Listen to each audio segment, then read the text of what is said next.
तुमच्या सर्वांचं अगदी मनापासून स्वागत आहे। तर आज आपण रेडी टू वेअर साडी हातावरती कशी शिलाई करायची ते बघणार आहोत।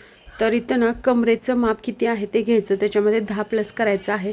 नेसत्या पदरकडून मी इथं 45 माप घेतलेलं आहे, कमरेचं माप प्लस 10 इंच घेतलेलं आहे। आता मी जो मेन पदर आहे त्याकडे आले आणि मेन पदर करेक्ट किती आहे तो मोजून घ्यायचा अंगावरती आणि नंतरच मापे टाकायची। तर एका सेकंदात घालता येणारी अशी ही साडी आहे आणि एकदम प्रोफेशनल लुक येतो त्याचा आणि व्यवस्थित स्टॅच्यूला बसते तशी बसते चापून चुपून। त्यामुळे अशा पद्धतीच्या साड्या तुम्ही शिलाई करून ठेवू शकता। आता मी जी साडी रेडी करते ती एकदम फुगणारी साडी आहे, त्यामुळे तिला व्यवस्थित प्लेट्स पाडून इस्त्री करून घ्यायची आणि नंतरच ती आपण शिलाई करायची आहे।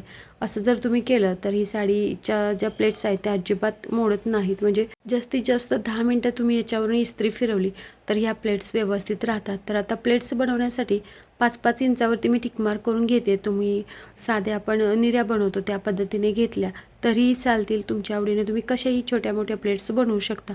तर इथं करेक्ट 5-5 इंचावरती मी टिकमार्क करते, कारण की समान अंतरावरती प्लेट्स याव्यात म्हणून असं हे टिकमार्क करायचं आहे। आणि बऱ्याचदा असं होतं की साड्या स्टिच करताना निर्याची जी तोंडी आहेत ती विरुद्ध दिशेला जातात, तर तसं होऊ नये म्हणून लक्षात ठेवा की पदर आहे त्या दिशेला आपण सर्व प्लेट्सची तोंडी आपण पदराच्या साईडला करून घेणार आहोत। तर हे व्यवस्थित टिकमार्क करून झालेलं आहे। तर आता प्लेट्स उचलताना कसं करायचं आहे ते बघा।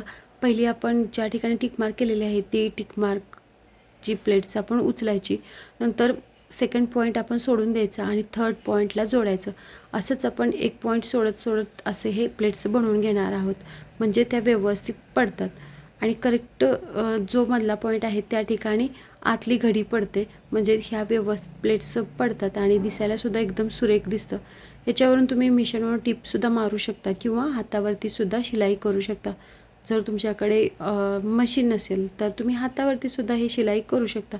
जस्ट वरच्या साईडने तुम्ही शिलाई केलं तरीही त्या व्यवस्थित बसतात। खाली 7 इंचापर्यंत आपल्याला शिलाई करायचं असतं, म्हणजे वरून खालीपर्यंत 7 इंचापर्यंत जर तुम्ही शिलाई केलं तर प्रॉपर त्या प्लेट्स बसतात। तसंसुद्धा तुम्ही हाताने शिलाई करू शकता फ्रेंड्स। तर आता ह्या व्यवस्थित मी बनवून घेतलेल्या आहेत। ह्याची जी लेंथ आहे कमी जास्त नको त्यासाठी व्यवस्थित सेट करून घेतलं आणि इथं बॉल पिन लावून ठेवायचे। बॉल पिन लावल्यानंतर आपण ह्याच्यावरून इस्त्री फिरवून घेणार आहोत, बट आता इथं लाईट नाही त्यामुळे मी काही इस्त्री फिरवून घेत नाही। तुम्ही लक्षात ठेवा की ह्याच्यावरती कडक इस्त्री तुम्हाला करून घ्यायची आहे, म्हणजे व्यवस्थित ह्या प्लेट्स तशाच राहतील। जर तुम्हाला हा व्हिडिओ आवडला असेल तर जास्तीत जास्त शेअर करा। याच्या अगोदरसुद्धा मी साड्या वेगवेगळ्या प्रकारच्या कसं शिलाई करायचे असतात त्याचे व्हिडिओ अपलोड केलेले आहेत, ते सुद्धा तुम्ही बघू शकताय। चॅनलवरती नवीन असाल तर चॅनलला नक्की सबस्क्राईब करा। या चॅनलवरती तुम्हाला अगदी सोप्या पद्धतीने शिवण क्लास कसा करायचा ते शिकवलं जाईल। ब्लाऊज कसे शिलाई करतात, ड्रेस कसे शिलाई करतात ते सुद्धा व्यवस्थितपणे शिकवलेलं आहे। पहिले व्हिडिओज पाहिले नसतील तर नक्की पहा।